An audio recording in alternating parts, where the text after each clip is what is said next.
Chapter 27, in which our hero gets a croissant. The hard way. I ate half my second sundae, then tried to sleep, but I was still buzzing from 1. Sneaking out of the country, and 2. Hearing Garland's story about jumping from his burning fighter plane, and 3. Witnessing an angry geriatric threaten to toss a drunken businessman out of a Boeing 747 from 37,000 feet. So I watched the second Avengers movie, then I watched an hour of the third Hobbit film, then I stared out the window at the dark Atlantic Ocean before finally dozing off. I dreamed we found Madeleine and brought her back to the States, where we were all wildly famous. The 4 of us were in the back of an old convertible driving through a ticker tape parade in Manhattan, and our driver was telling us we'd made the most famous Atlantic crossing since Charles Lindbergh, which was great and all, but I kept searching for Sadie in the massive crowd and never found her. Edwin Green. Someone was shaking my shoulder. Wake up.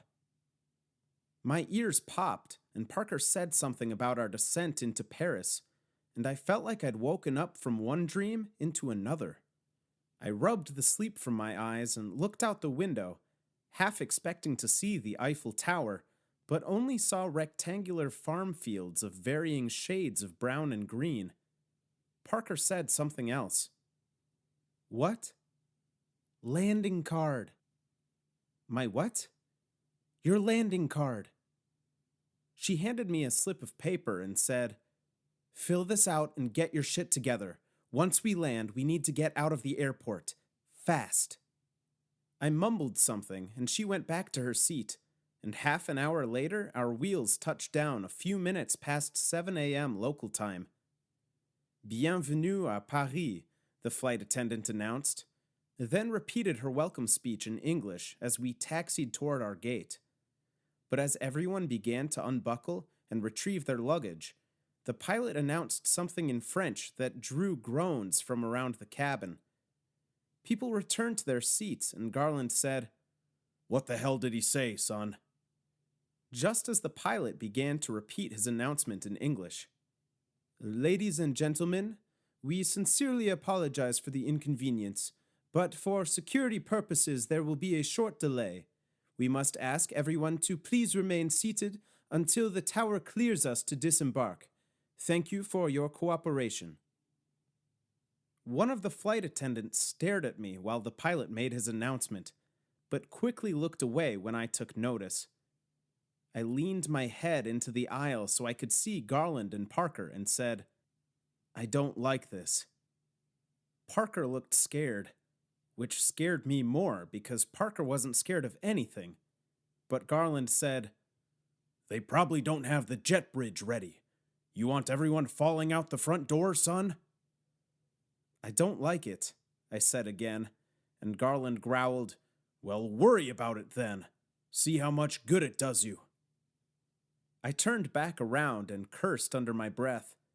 He was right. Worrying wouldn't help anything.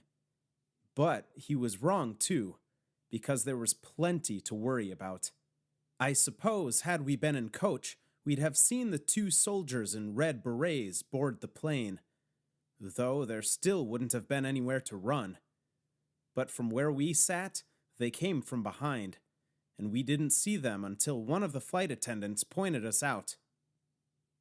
Mademoiselle Hathaway, Messieurs Lennox and Green, we will be escorting you off the plane, one of the soldiers said. You will follow us, please.